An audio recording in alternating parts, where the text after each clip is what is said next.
Bienvenidos a una nueva tertulia académica. Ya la habíamos anunciado el viernes pasado. Tenemos con nosotros al doctor Carlos Petit Calvo. Bienvenido, Carlos. Y bueno, pues hoy vamos a disertar con él. Ahora voy a leer su síntesis curricular. Vamos a disertar sobre juicios célebres de la historia. Me comentaba él que pues va a enfocarse sobre, bueno, el crimen de la calle Fuencarral, que es un crimen que pasó a la literatura con Pérez Galdós, al cine, e incluso una serie de televisión hace no mucho tiempo.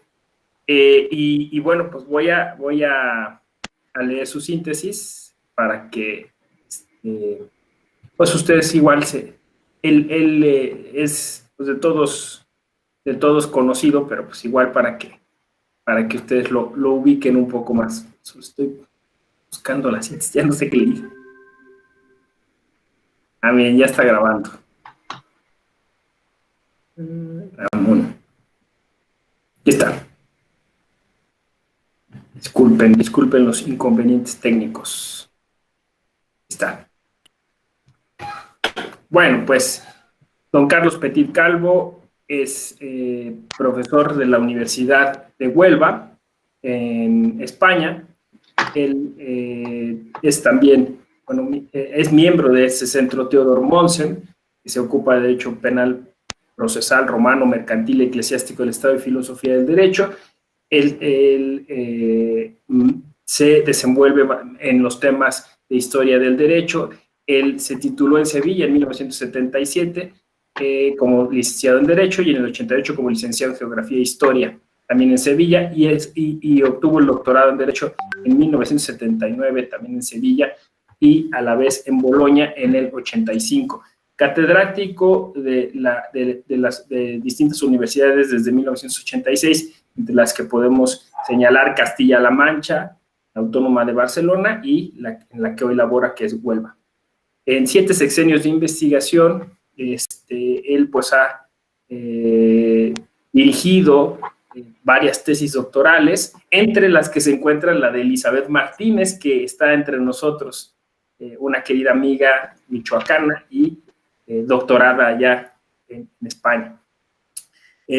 Otro querido amigo, Andrés Botero Bernal, que ha sido de sus dirigidos.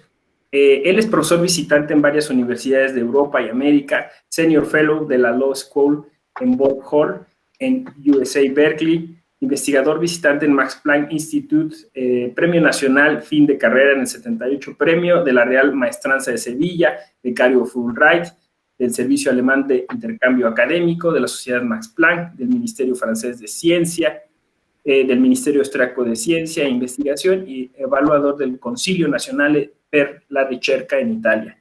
Informante de proyectos del Ministerio Español, competente de revistas de especialidad, Premio Nacional, fin de carrera, Premio Galileo Galilei de la Universidad de Pisa. En fin, ya me detengo aquí porque pues la verdad Carlos tiene un currículum amplísimo. Muchos de sus textos los pueden encontrar en Quaderni Fiorentini. Claro, bueno, tiene además a algunas otras publicaciones en España. Bienvenido, Carlos, y te agradezco muchísimo el tiempo que destinas para nosotros. Muchas gracias, Ramón. Gracias a todos los presentes. En particular quisiera saludar a mi querida Elizabeth Martínez, que veo aquí también en esta reunión virtual. Espero que la tecnología no dificulte demasiado la comunicación. La verdad es que cada vez estoy más cansado de estos encuentros virtuales en donde nunca sale todo bien. Probablemente tampoco en los personales, pero al menos la comunicación directa permite compensar momentos de titubeo, momentos de despiste por parte del orador o de su público, y aquí todo queda enlatado y conservado de una manera pues menos espontánea. Cuando Ramón Narváez, tan amable siempre conmigo, lo acaban ustedes de comprobar con esas palabras tan amables y exageradas incluso, porque me presentó, quiso que colaborase con ustedes en estas tertulias, escogiendo algún caso célebre que permitiese fomentar el debate entre personas que tienen una alta cualificación jurídica, muchas de ellas vinculadas también a lo que es la práctica del derecho desde el punto de vista judicial. Pues me vino a la cabeza el proceso que motivó un crimen bastante comentado en el Madrid de 1888. Yo escribí también un trabajo sobre ese asunto y un poco de memoria paso a comentarlo con ustedes. Yo quisiera al menos señalar preliminarmente 3 focos de interés de este caso.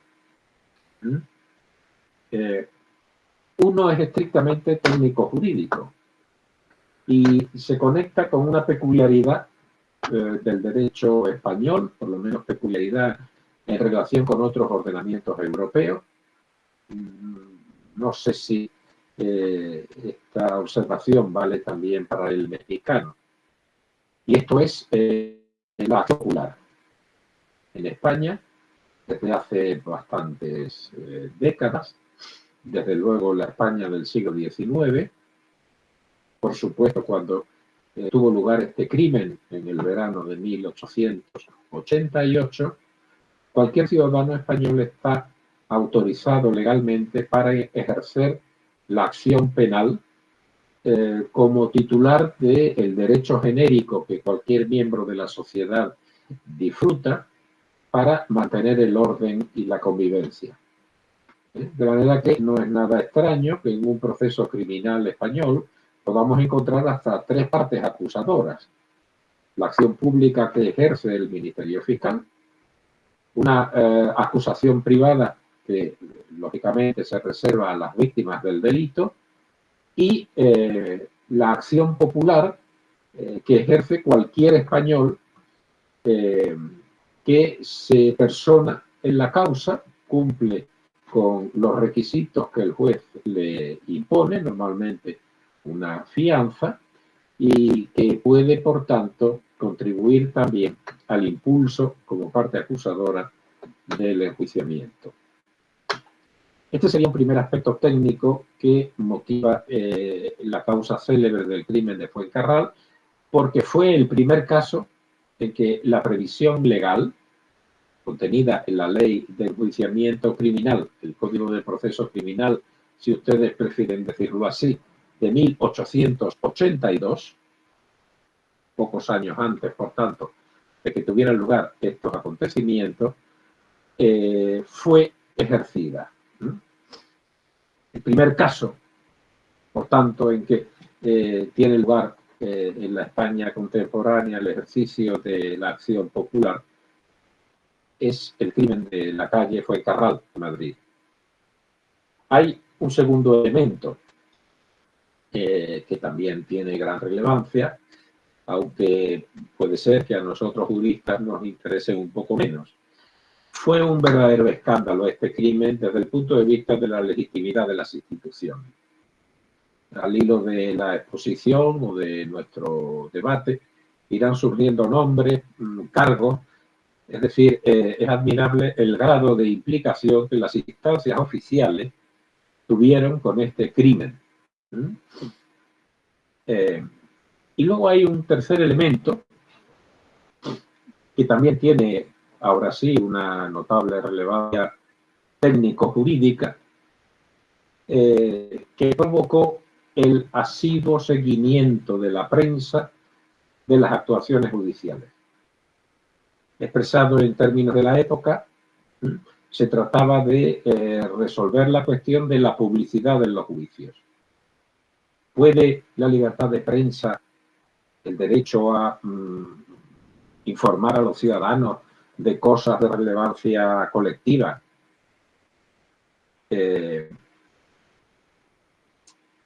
coexistir con la instrucción criminal y luego con el enjuiciamiento? Una libertad de prensa entendida en términos demasiado absolutos, incluso exagerados, no crea un proceso paralelo, no constituye un caso en que puede incluso influir a la justicia institucional por presión popular. La publicidad y la independencia judiciales serían entonces dos valores constitucionales un poco enfrentados, o bastante enfrentados, en este caso, y también en este tercer sentido, creo que el crimen de Fuencarral reserva algunas enseñanzas. Les diré muy brevemente cómo llegué yo a este crimen. Un crimen, desde luego, más o menos conocido y recordado por muchos. Hay una literatura de época, hay incluso, como recordaba Ramón, versiones cinematográficas más o menos fieles, bueno, esa es otra cosa, recientes que han devuelto a la memoria colectiva, pero de una forma un poco más precisa. Como les decía, yo llegué a este caso célebre estudiando el Código Civil español, interesándome en concreto por la repercusión que en la prensa del momento tuvo el Código Civil, que comenzó a publicarse en 1888. Y buscando en la prensa, en el otoño del 88, me encontré con el interés inusitado que despertaba este crimen, que había tenido lugar unos cuantos meses antes y que parecía que competía con la novedad del Código Civil en atraer la atención de los lectores. Bien, hasta el extremo que me interesó comprenderlo y conocerlo mejor. Como generó mucha literatura y como generó una amplia atención por parte de la prensa diaria, las fuentes, desde luego, no faltan. Pero es que además, algunos de los personajes relevantes, y tengo presente ahora a un acusador que era un gran abogado y al mismo tiempo presidente o director de uno de los periódicos que más atención prestaron al caso. Me refiero a Joaquín Ruiz Jiménez.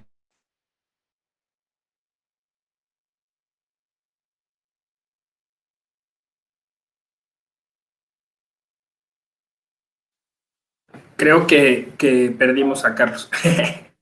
Ahora esperemos que se conecte. Les compartí la liga en el chat de este famoso crimen realizado en Madrid, el crimen de Fuencarral, que pues es una muestra de un poco de lo que ya estaba mencionando Carlos, ¿no? De una coyuntura que se da entre el siglo XIX y el siglo XX, este interés que incluso, bueno, pues, no sé, en época victoriana en Inglaterra suscitó muchísima literatura, los folletines, incluso personajes célebres, ¿no?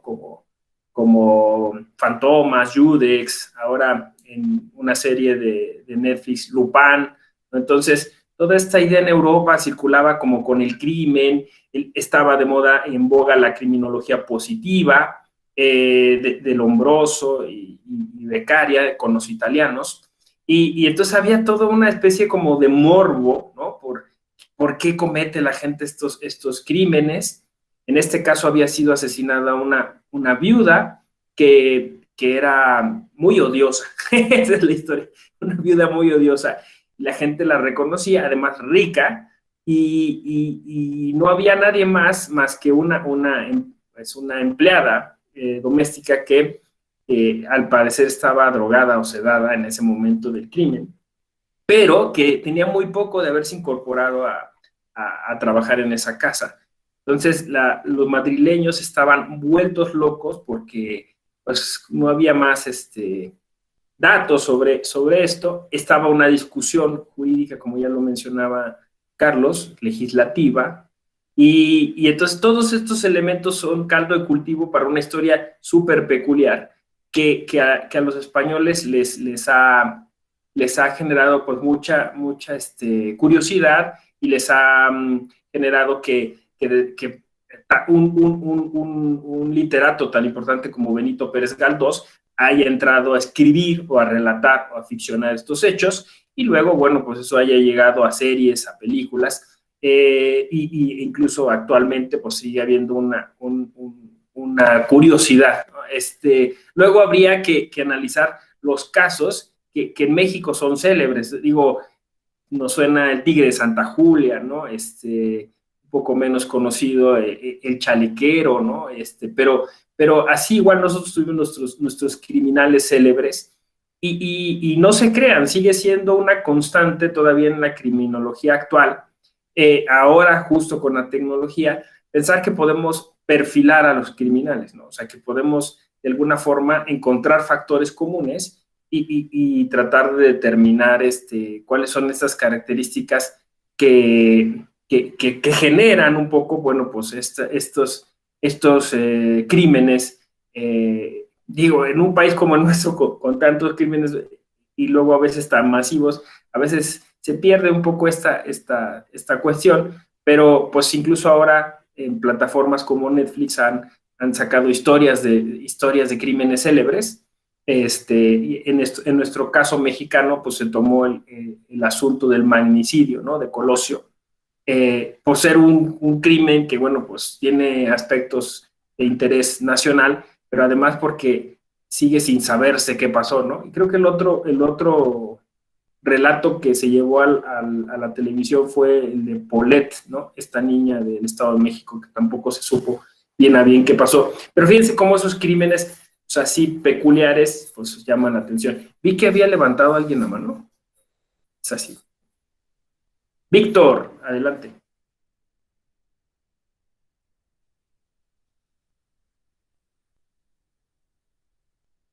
No sé, no funciona tu micro. Si quieres, escríbelo. Y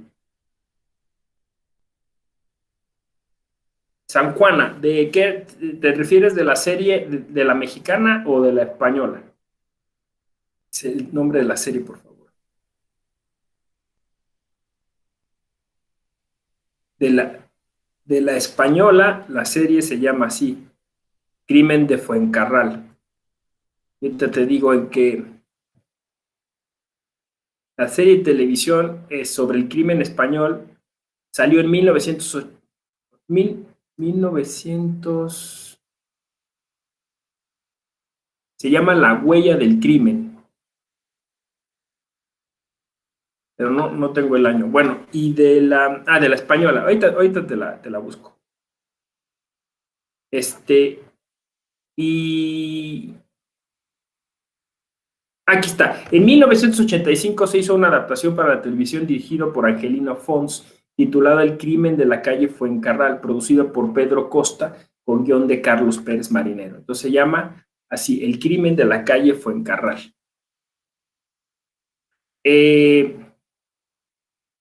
Dice Víctor Manuel Zúñiga, para referir los libros dio Pierre Rivière y del siglo de investigación criminal como un ejemplo del crimen. Claro, luego hay un asunto bien curioso que no sé si Carlos iba a abordar, ahorita esperemos recuperarlo, que es que hubo una tendencia a asociar estudios de estética con crimen. Esto es muy interesante, ¿no? Y les voy a contar una anécdota que seguro les va a gustar bastante, ¿no?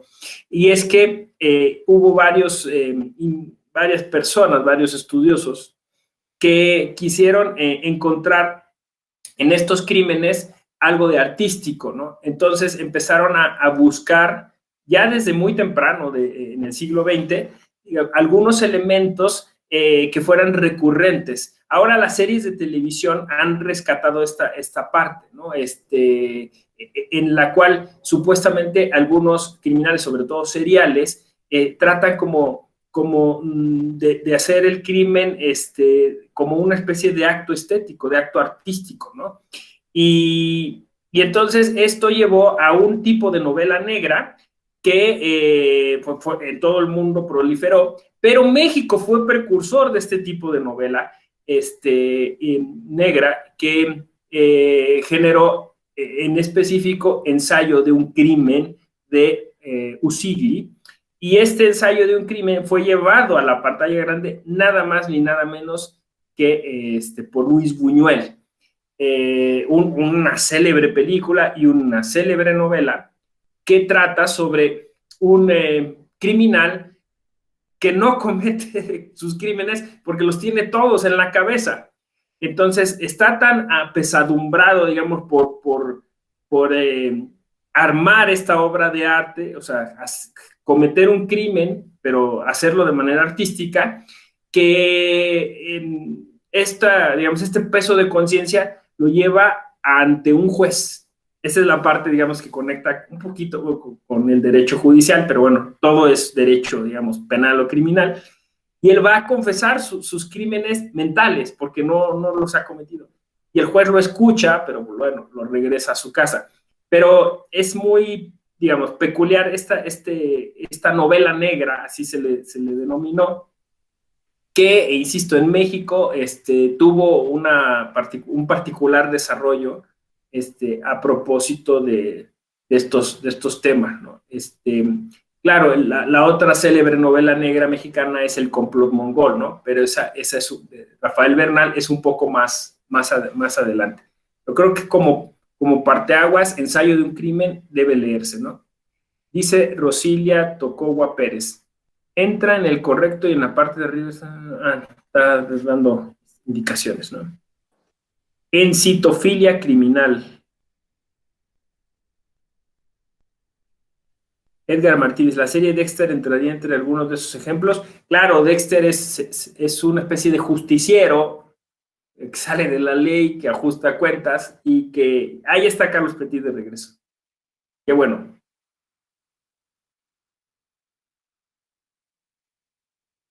Listo, Carlos, te escuchamos.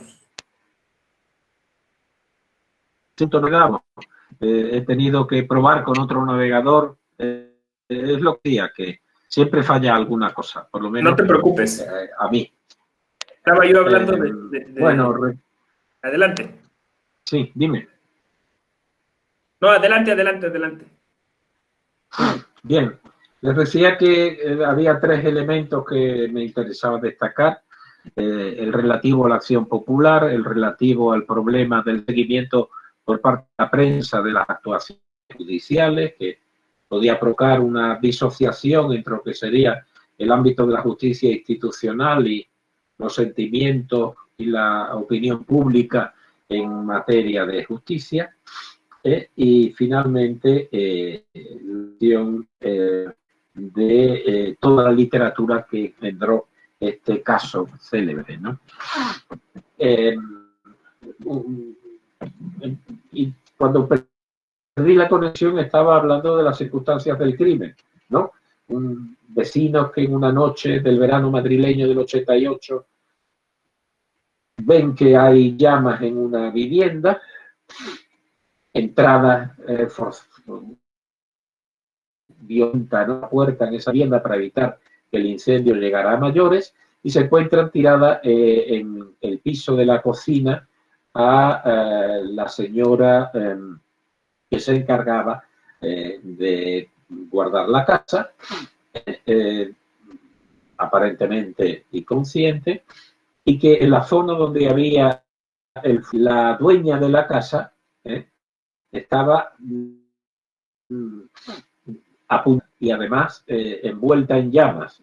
Si el cadáver de un crimen violento, víctima de un crimen violento, se quisiera luego ocultar mediante la combustión. Bueno, empezó inmediatamente una pesquisa judicial, el juez del distrito compareció allí y fue apresada la criada de esta señora.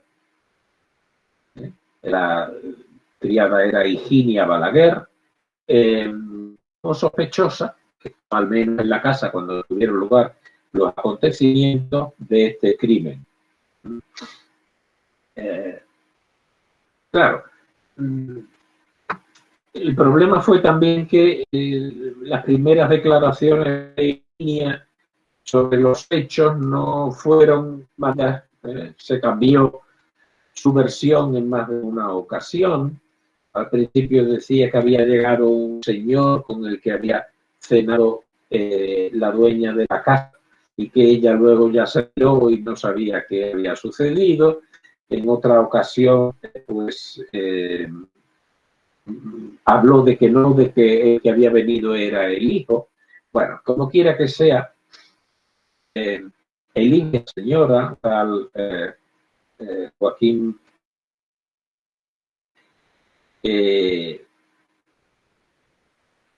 ya tenía antecedentes de maltrato a su madre. La víctima era una rica viuda gallega que tenía este hijo como único familiar y que para mantener la vida disipada, pues le daba del hijo, le daba sumas de dinero, ¿no? Más o menos voluntariamente. Lo que pasa es que al principio el hijo quedó excluido de toda sospecha, a pesar de esos antecedentes, porque se encontraba en prisión por haber robado en un café de la Puerta del Sol una capa.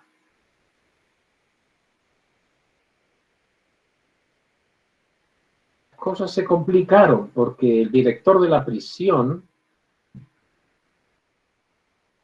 autorizado imprudentemente por el juez, fue a obtener alguna información, alguna declaración adicional de Higinia, apoyándose en la circunstancia de que Higinia había servido en su casa antes de pasar a la casa de la víctima, ¿no?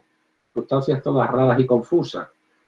Hubo un preso de cárcel que dijo que había visto salir, amparado por la guardia, al hijo de la señora que fue asesinada, se llamaba Luciana Borcino, la noche de auto, por lo que enseguida empezó a rodar por la prensa la sospecha de que el asesino ha sido el hijo, que había intentado robar joyas y dinero en casa de su propia madre, provocando además luego el suceso hereditario, porque quienes lo tenían en custodia estaban en connivencia con el propio criminal y habían dejado salir de la prisión para poder delinquir.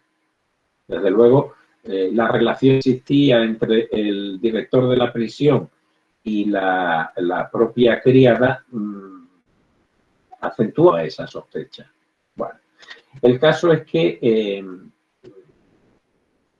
el juez instructor también consintió que la persona que acababa de ser nombrada presidente del Tribunal Supremo, un notable político y catedrático de la universidad, Eugenio Montero Ríos, fuese a obtener una nueva confesión de Higinia. Entonces ya comenzaron a decir que no, que Montero Ríos, que también era gallego, parece que era el padre del tal Vázquez Varela, porque había tenido un affair de juventud con la señora que había sido asesinada. Es decir, un conjunto de circunstancias tan peculiares que la prensa inmediatamente empezó a especular.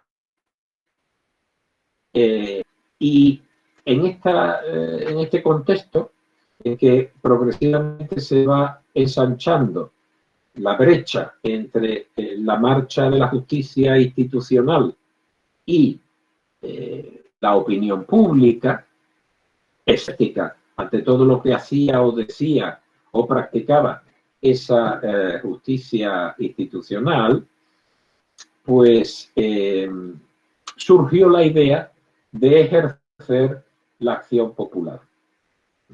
Un periódico sevillano, que no he podido llegar a ver, sería un periódico de muy poca vida, lanzó un manifiesto sugiriendo que por suscripción popular se contrataran unos abogados, se pagara la fianza necesaria para personarse en la causa como parte acusadora y y se ejerciera la acción popular. Como les decía, la acción popular es una figura que está presente a lo largo del siglo XIX en España, pero que solamente en las décadas finales de este siglo se estructura en la forma que hoy conocemos. Aparece, por ejemplo, la acción popular en la Constitución de Cádiz en 1912, cuando se prevé que para perseguir una acción ilegítima cometida por un oficial público, cualquier ciudadano podía acusarlo ante los tribunales.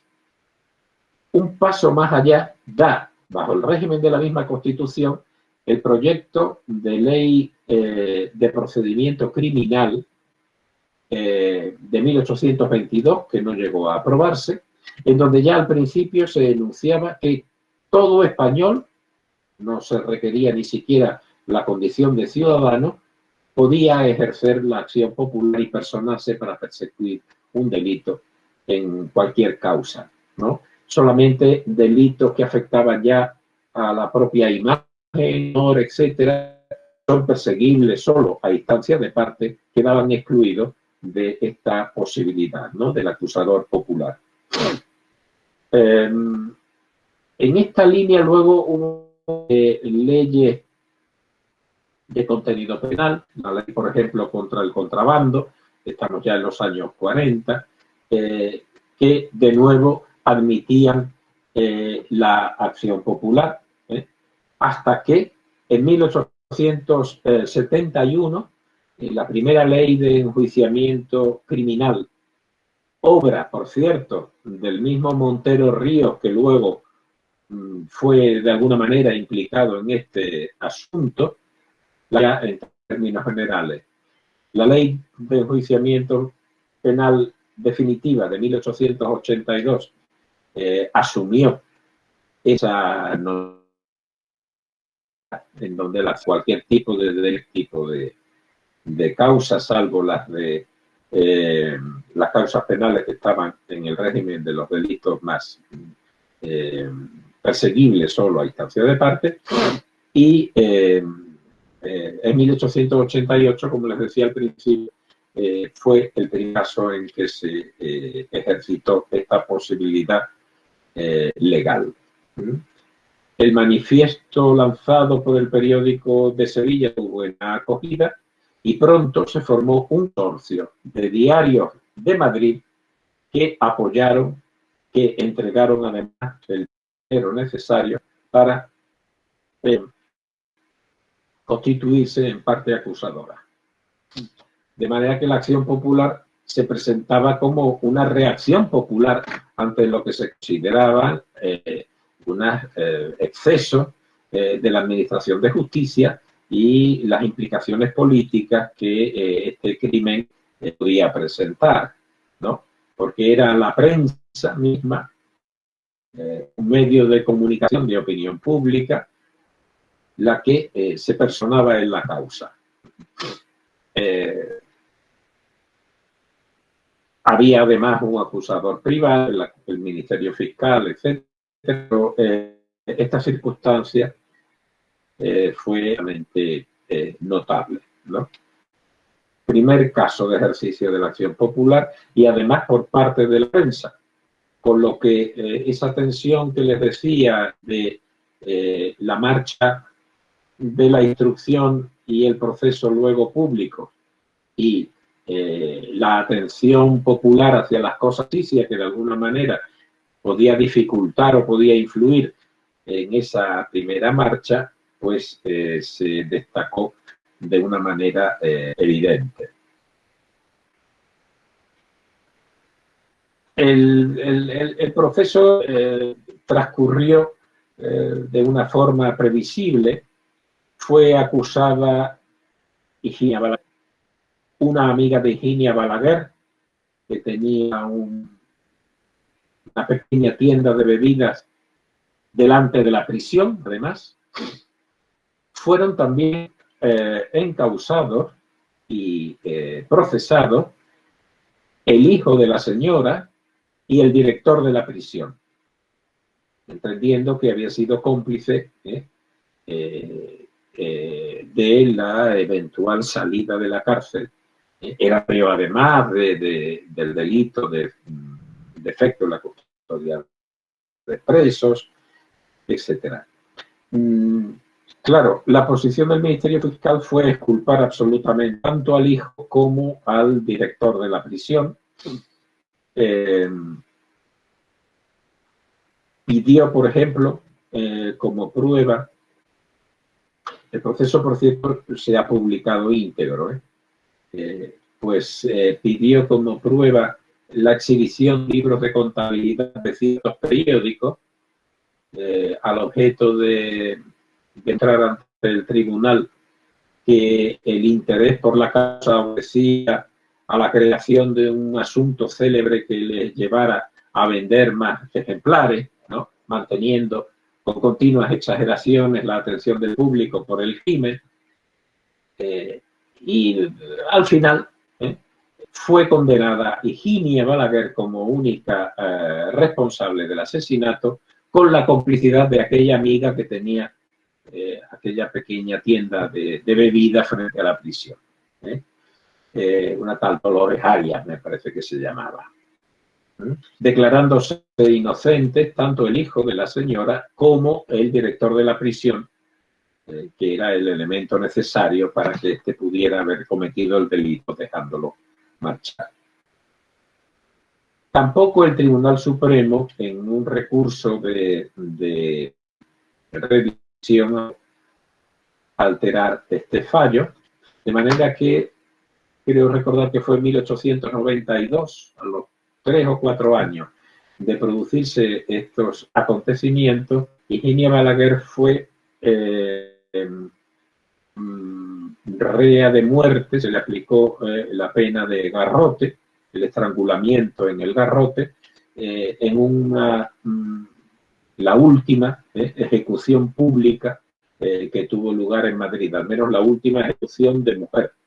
Yo creo que también la última en sentido absoluto. Fue ajusticiada en la plaza de la Cebada ante un público expectante. Estas son las circunstancias básicas del caso. Como les decía, planteó el problema de la acción popular. Hay una cierta deriva jurídica. Por ejemplo, la introducción en derecho español de la acción popular sirvió para alimentar con argumentos una cierta opinión contraria al jurado. Se decía que para qué tenía el pueblo que participar como jurado en la administración de justicia si ya el pueblo tenía el derecho a ejercer la acusación criminal, ¿no? Esta es una línea de pensamiento que normalmente los sectores más conservadores esgrimieron en contra del jurado, que se puso en marcha a finales de estos mismos años, 1880. El juicio de Higinia no fue conjurado, por cierto. Quedó irresuelto el problema de la relación entre la prensa y la administración de justicia. Es un asunto que ha surgido con virulencia a mediados de los años 60 y que volvió 20 años más tarde a plantearse a raíz del crimen de Fuencarral. Cuando yo lo he visto aparecer en 1863-64, fue también en relación con otras causas célebres que alimentaron durante varios meses la opinión, aunque en este caso una opinión más de juristas, ¿no? Las revistas españolas, las revistas jurídicas españolas de la década de los 60 debaten bastante sobre el problema de los límites de la libertad de imprenta en relación con las causas judiciales. Una de estas causas fue el crimen de la calle de la Justa, en donde quedó al final exculpado un funcionario que, al parecer, era la hipótesis acusatoria, había ordenado asesinar a su mujer contratando unos sicarios a ese fin. Y otro que había más sonado fue el llamado caso Fontanejas, que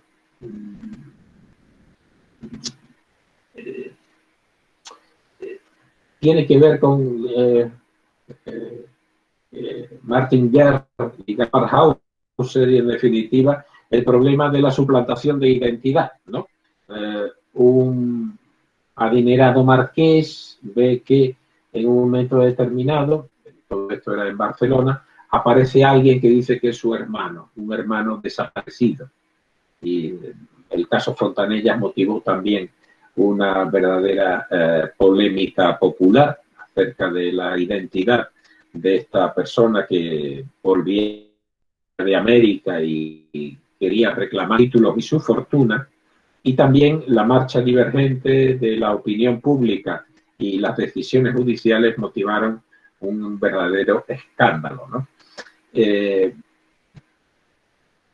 Todo esto vale como antecedentes del crimen de la calle de la Justa, y al mismo tiempo vale, ahora voy a terminar aquí porque no tengo mucho más que decir, como manifestación de un tipo de literatura jurídica que recorre la segunda mitad del siglo XIX, pero que se incrementa a finales del siglo XIX y comienzos del siglo XX, que son las colecciones de causas célebres. Pero no se trata ya de esa literatura a caballo con la ficción, que fue desde Galló de Pitaval en el siglo XVIII, el origen de este género a caballo entre lo literario y lo jurídico. Son más bien colecciones de procesos que se reproducen íntegramente en sus actas, con algunos comentarios muy técnicos y que desde luego no están destinados a un público popular. Vinculado a la Revista General de Legislación y Jurisprudencia, que era la revista más importante del momento, surgió una colección de penales célebres, perfectamente documentados y con el destino preferente hacia las clases jurídicas. Pero bueno, después de esta desaliñada intervención, seguro que se puede profundizar en algún aspecto siguiendo las instrucciones de nuestro moderador y las sugerencias del público. Gracias, perdón de nuevo por esa interrupción técnica que nos ha dejado a todos un poco fuera de juego.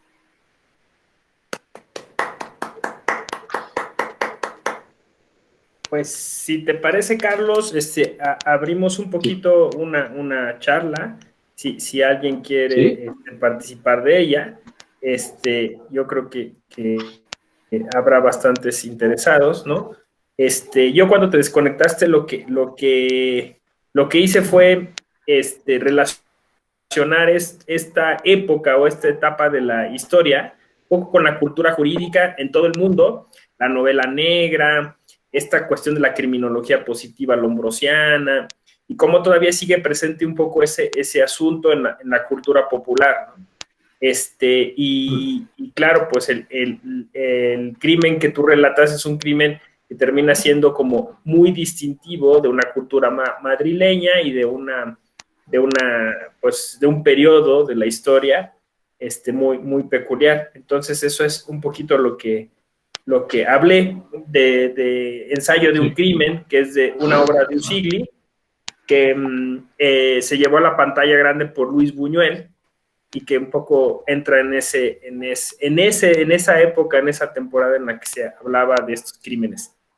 Entonces, no sé si alguien quiere abrir su micrófono para comentar algo. Estaban ahí comentando cosas muy interesantes. A ver, chat. Yo tenía una pregunta inicial que hacer. ¿Existe en México Acción Popular? Existió en el siglo XIX, pero no operó del todo, ¿no? Y ahora se ha querido rescatar, siempre cuando hay una discusión sobre la reforma al juicio de amparo, siempre se discute ese tema. Pero no hay propiamente.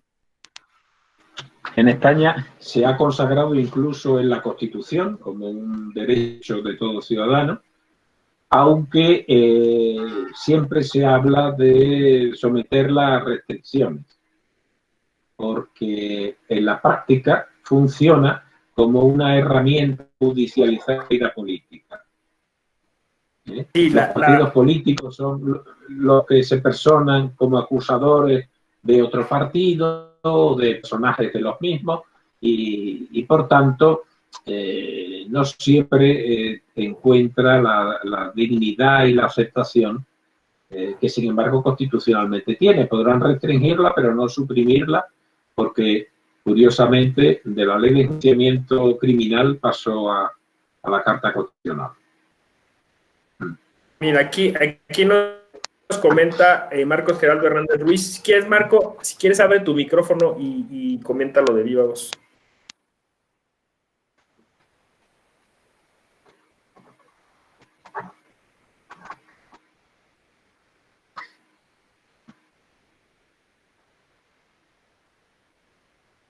Bueno, él decía sobre las acciones colectivas, que es justo la última reforma a la ley de amparo y que trata de generar un poco esta idea, ¿no?, de la class action, pero pues todavía no como se concibe en algunos ordenamientos constitucionales del mundo, ¿no? Y que el tema en México siempre ha sido, desde el siglo XIX, la relatividad, ¿no? O sea, es decir, el que no aplique de manera difusa una resolución judicial en materia constitucional. Entonces, Marcos no estaba por ahí, no, para nada. Dice Marcos, no puedo utilizar micrófono, son acciones que se instan ante juzgados civiles de muy poca utilidad. Hasta el momento, justo lo que comenta, se encuentran reguladas en el Código Procesal Federal. Una disculpa. Bueno, pues fíjate, está solo circunscrita ese ámbito, ¿no? En España sigue siendo muy practicada la acción popular, con ese sesgo político que les decía, pero está en el ordenamiento y en perfecta vida. Al final, bueno, pues este juicio que fue sumamente mediático, por lo que hace, digamos, a la investigación criminal, me imagino estuvieron muy presionados a nivel político, porque, o sea, justo se llevó así, ¿no? Los funcionarios que estuvieron involucrados en ello, los abogados, el juez mismo, ¿no? Sí, el juez de instrucción fue muy criticado por la circunstancia de permitir, por ejemplo, que un personal que solo remotamente podía tener que ver con la causa, como el director de la prisión, que no era en rigor un funcionario judicial ni nada parecido, pues se entrevistara y obtuviera una confesión de la acusada principal, ¿no? Pero es que todo olía mal, porque el médico forense que practica la autopsia de la víctima, el ministro de Justicia, Alonso Martínez, ¿no?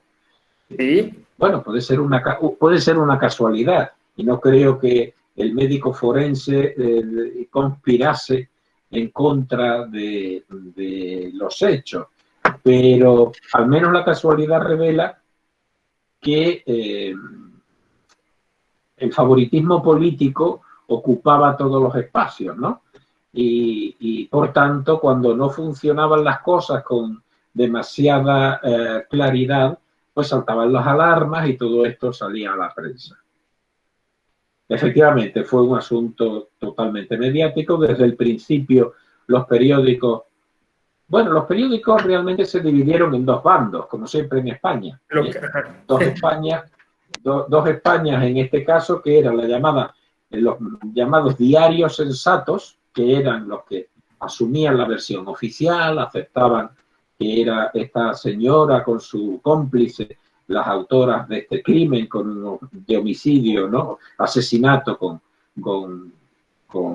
propósito de robo, mientras que la otra parte de la prensa, ¿no? El otro sector de la prensa, pues eran quienes defendían que había que seguir investigando y que no estaba nada clara la exculpación del hijo de la víctima. Consiguieron finalmente que lo imputaran también y que lo procesaran, pero no desde luego que lo condenaran.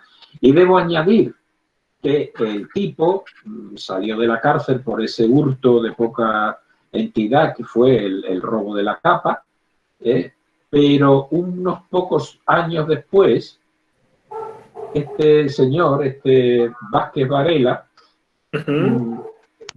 de nuevo fue procesado, porque él convivía con una artista de cabaret, y en la calle me parece que de Carretas, todo sucede en el centro de Madrid, y en un momento determinado se precipitó el cuerpo de la señora, falleciendo al caer en la calzada, ¿no?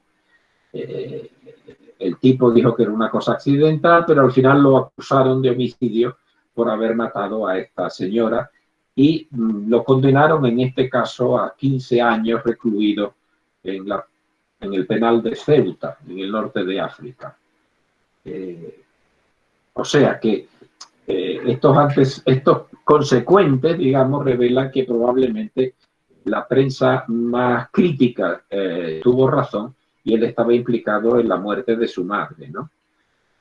Pero efectivamente hubo estos dos sectores muy visibles y en competición los oficialistas y los críticos, siendo estos segundos los que presionaban a las autoridades y los primeros quienes defendían el hacer de la justicia española, cosa por lo demás levantaba profundo ese. Sí, siempre sucede con estos crímenes así mediáticos. En Sí. México hubo también un asunto con la banda del automóvil gris, también llevada al cine, y donde estaba involucrada mucha gente y al final los verdaderos criminales fueron detenidos, exacto, por un robo menor y salieron, ¿no? Y de ahí Libres. salió. Oye, en este caso era curioso porque como la prensa era parte acusadora, los abogados de la acusación popular eran también periodistas que a lo largo de la sesión del proceso escribían la crónica que luego publicaba el periódico en la sesión de la noche. O sea que hay ahí una continua conexión entre el trámite procesal y el día a día de las noticias que sacaban los periódicos. Y como tú recuerdas, efectivamente, Benito Pérez Galdós fue corresponsal del diario La Nación en Buenos Aires y asistente a las sesiones, aunque ya como público, y les enviaba todos los días sus crónicas del caso, ¿no? Oye, que siempre les gusta a ustedes en España ponerles a los crímenes los nombres de la calle, ¿no? El otro asunto célebre es el de la calle del Turco, que también fue político, sí, involucró incluso a México, porque estaba casado el entonces primer ministro con una mexicana. Puede ser. Es muy, muy interesante ese sí. asunto. Oye, tenemos la calle de la Justa, efectivamente. Fontanella tiene el nombre del apellido ilustre que se discutió sobre su estado civil, ¿no? Y su identidad. Pero así efectivamente, es. Muchas veces el lugar del crimen es el que procesa. Carlos, te quieren preguntar Mirna en primer lugar y Elizabeth Martínez en segundo. Entonces, Mirna, si gustas abrir tu micrófono y luego Elizabeth. Adelante. Hola, buenas tardes. Buenas tardes. ¿Sí se escucha? Sí. Hola, Sí. buenas tardes. Buenas tardes. Bueno, primero que nada, gracias. Fue un tema muy interesante. Y bueno, comentar de este tipo de crímenes que bueno, son un poco raros. Y mi pregunta es, ¿hasta dónde influyen los medios de comunicación al entorpecer las investigaciones o al ayudar a aclararlo, ¿no? Porque, bueno, Claro. hay de crímenes, tienen así como muchos puntos para analizar. Una, pues son los medios de comunicación, su influencia, la manera en que se lleva a cabo la investigación, la policía, cómo, pues cómo juzgan a los sospechosos o a las personas involucradas. Y bueno, si eso era antes, que solo eran los periódicos, ya me imagino ahora si se da algún caso con las redes sociales, bueno, sería todavía más complicado, ¿no?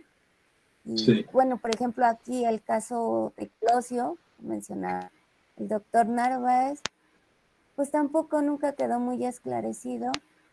Dice uno, ¿cómo es posible un crimen a plena luz del día con tanta gente y que a veces no se pueda resolver, ¿no? Gracias. No, gracias a usted, Miriam. Sí, ese es el problema que, ya le digo, surge desde mediados del siglo XIX y hasta nuestros días, pues no se ha resuelto bien. Algunos eran más drásticos y entendían que la prensa debía actuar, pero a partir de la cosa juzgada. Hasta que no se llegaba a una declaración de verdad judicial, más valía que la prensa se abstuviera de comentar la marcha de los procesos, porque esto podía generar una presión en quienes estaban materialmente para su esclarecimiento, ¿no? Otros decían que no, que era imposible establecer límite a la libertad de prensa, que no olvidemos, antes hice una pequeña referencia al jurado.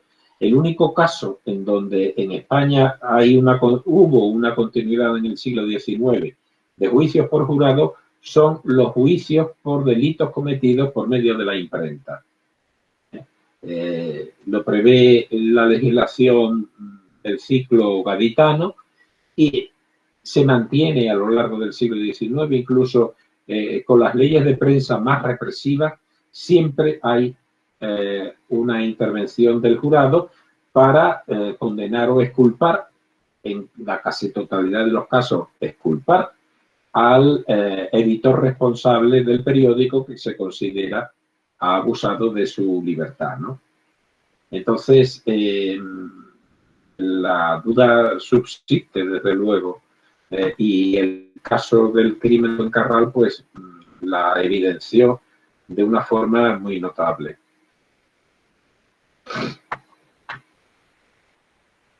Pues muchas gracias, Mirna. Elizabeth, adelante. Sí, gracias. Yo quisiera pedirle al doctor que me recordara la fecha en que fue ejecutada esta persona que encontraron culpable. Porque la fecha que fue ejecutada, sí, yo creo que la ejecutaron, no sé si 1991 o 92. Fue a los 2 o 3 años del crimen. Ah, ok. Y ya le digo, la Plaza de la Cebada. Última ejecución pública de una rea femenina. Es que en Michoacán encontré en el siglo XIX, ya en el periodo independiente, a una mujer justo que también procesan y juzgan por homicidio y la condenan a la horca.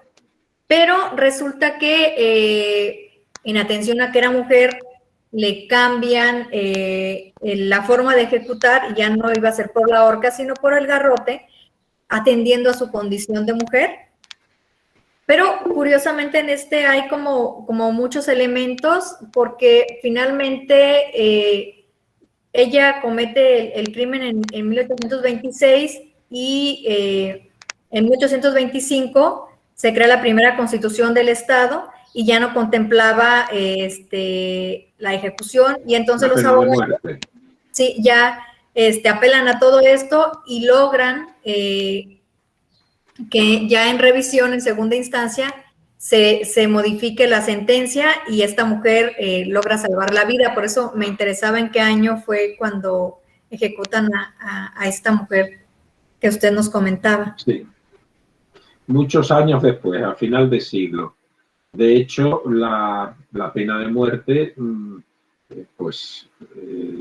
ha estado vigente hasta el fallecimiento de Franco, ¿no?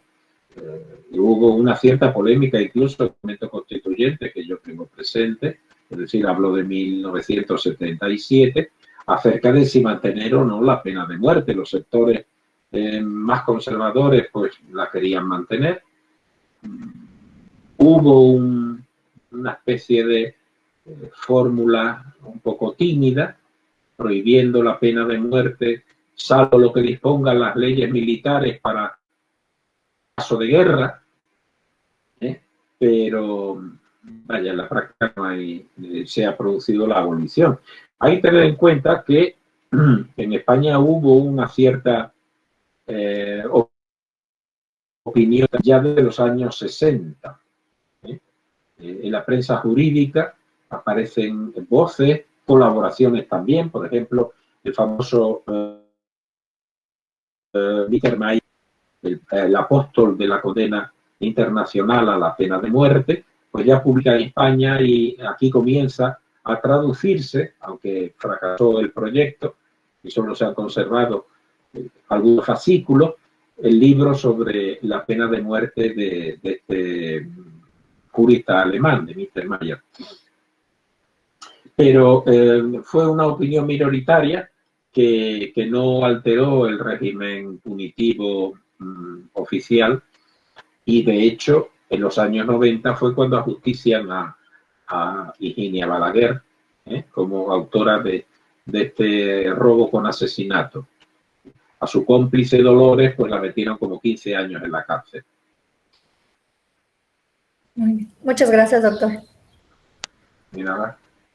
Pues muy bien, Carlos, hemos cumplido la hora de charla. No queremos también cansarte y agradecerte pues la generosidad. Como dices, va siendo bien complicado estar conectados y va siendo cansado y tanto. Y complejo. Y yo por eso te lo agradezco triple, cuádruplemente, porque además sé que tú sabes que estoy fuera de casa, que me ha pillado todo esto en Madrid, donde he venido por, nuestros trabajos, y no tengo el entorno más favorable para poderme conectar.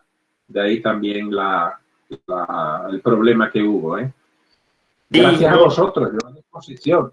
Lo poco que pueda aportar, aquí me tenéis. Muchísimas gracias, muchísimas gracias. Y bueno, pues cedo el uso de la voz a nuestro querido anfitrión, el doctor Ramón Hernández.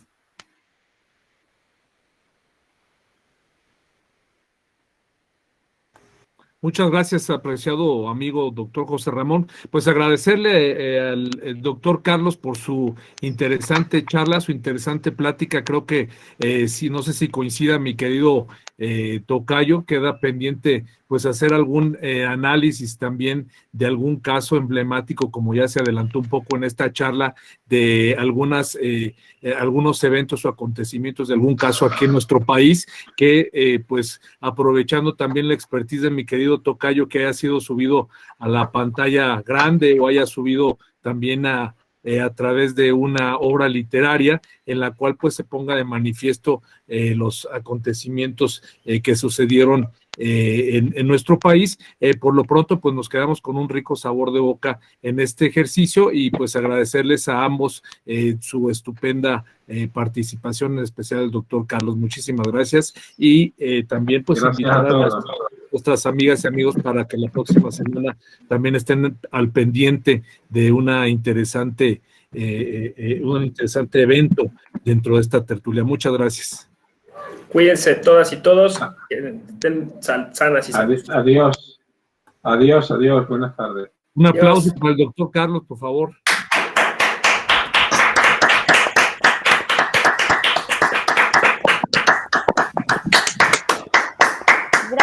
Gracias, excelente charla. Que pasen buena tarde todos. Gracias, buenas tardes. Hasta luego. Buenas tardes. Gracias, Gracias, hasta muchas luego. felicidades. Está bien. Gracias. Buenas tardes, muchas gracias.